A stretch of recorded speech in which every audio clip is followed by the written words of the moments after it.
Joining us right now, one of our favorites. He's CNN's chief Washington correspondent and anchor of The Lead with Jake Tapper. He, of course, is Jake Tapper. Well, that would make sense, because that's why they named the show that. Yeah, exactly. Jake, thanks for joining us this morning.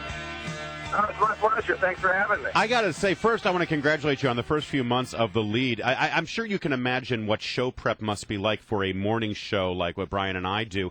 And I often am looking at your site and seeing what's going on with The Lead with Jake Tapper, because your story selection is very much in line with what we want to talk about. Obviously, the burning issues of the day in news and politics, but also pop culture, entertainment. Basically, you're talking about what America is talking about. So congratulations.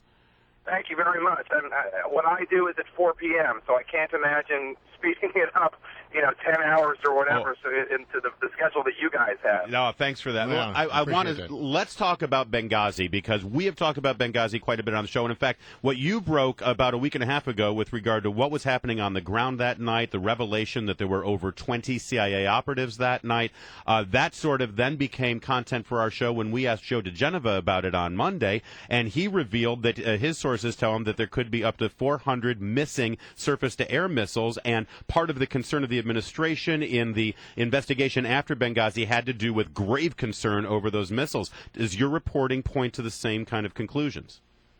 Well, my reporting concludes that first of all, I should give credit to the reporter who brought us the story, Drew Griffin and the CNN investigative unit. They did an amazing job.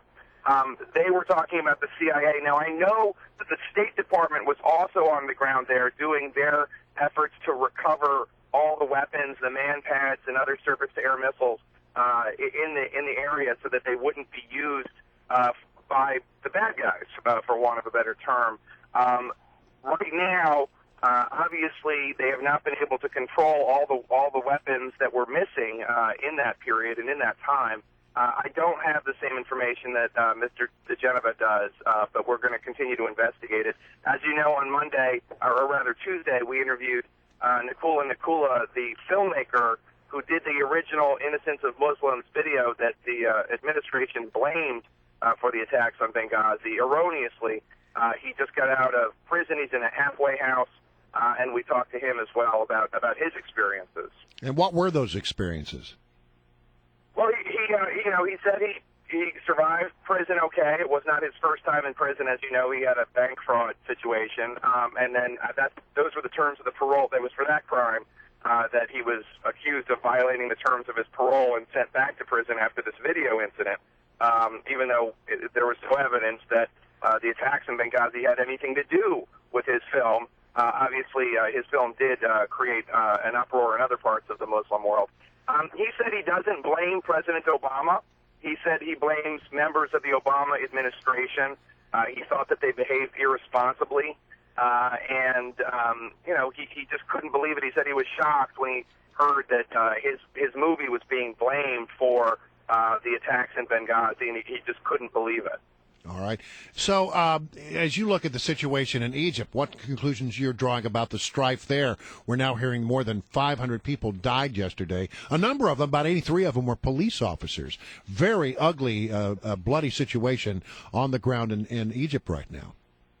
No, I know, and obviously a few journalists, one journalist from Sky News, a cameraman was killed, another photojournalist, I believe, from Reuters was shot. Our own Arwa Damon from CNN, who does amazing work in the Middle East, she and her crew had some difficult times with automatic gunfire nearby. They're thankfully okay. Arwa told us in her report on our show yesterday what a lot of people are saying, which is this seems like it's only going to be the beginning. This is not the end of this violent confrontation. This is the beginning of a violent confrontation. Wow. The standoff between the Muslim Brotherhood and the Egyptian military. And also, of course, as Arwa reported, a lot of members of the Muslim Brotherhood are getting into confrontations with Egyptians who don't want them in their neighborhoods. And it's just a horrific thing. Jake Tapper, I check over on your Twitter feed here, and there's a whole lot of Duck Dynasty talk going on. It sounds like you're right there with Brian Wilson. I love this show, and I didn't catch the season opener last night, but you did a segment about Duck Dynasty, I think, which is it's a cultural phenomenon. Why is it relevant to the American zeitgeist? Well, you'd have to ask them. You'd have to ask the American people, because they're the ones making that decision. I mean, it's the most popular show in the history of A&E. It has ratings that any network would want. 10 million viewers for the season finale last season, 5.5 million of them younger viewers. I mean, that's a number that anybody at NBC would be very desirous of for their broadcast shows. We tried to get to the bottom in our pop culture lead about, why is it popular? A lot of people, as you guys know, a lot of people in the elite TV executives and critics hate the show. They think it's bad for television. It's bad for traditional scripted comedy and drama, and it dumbs down America. But what the fans told us is that it's a wholesome show, essentially. Yeah. There are values. The show ends with a prayer, and it's clean. It's a clean show that the whole family can watch. So, look, it's a huge success, a huge business story, and as you probably know, the cast just got themselves a 400 to 500% rating. Yeah, 200,000 an episode, right? That's amazing. Well, I think the thing about it that draws me in, the thing I like about it is that it's something that resonates with people in flyover country. I'm sure the East Coast looks at it and goes, it's a bunch of hairy guys in Louisiana, and L.A. doesn't get it at all. But across the great middle section of this country, a lot of people look at it and say, I know guys like that. And they're good people. And they stay true to who they are.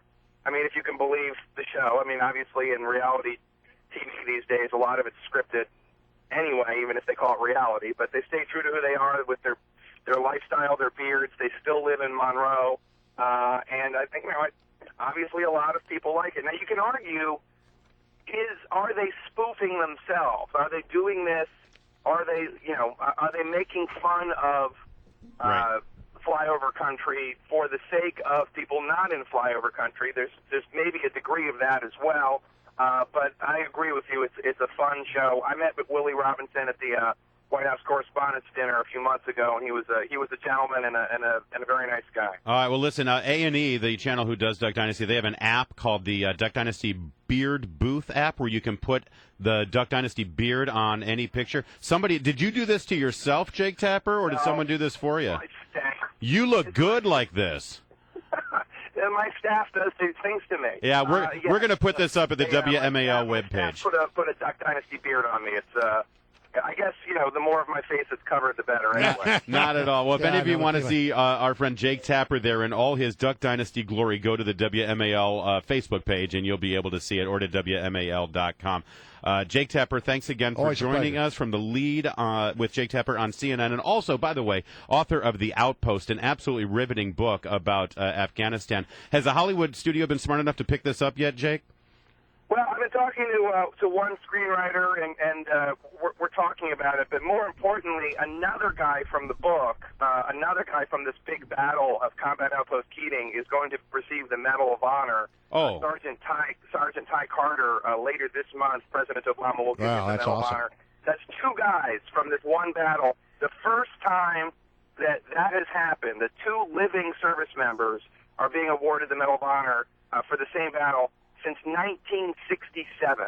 So it's a pretty incredible group of guys. It's huge. I really recommend it, everyone. The Outpost by Jake Tapper. Got to leave it there, Jake. Thanks so much. Come back.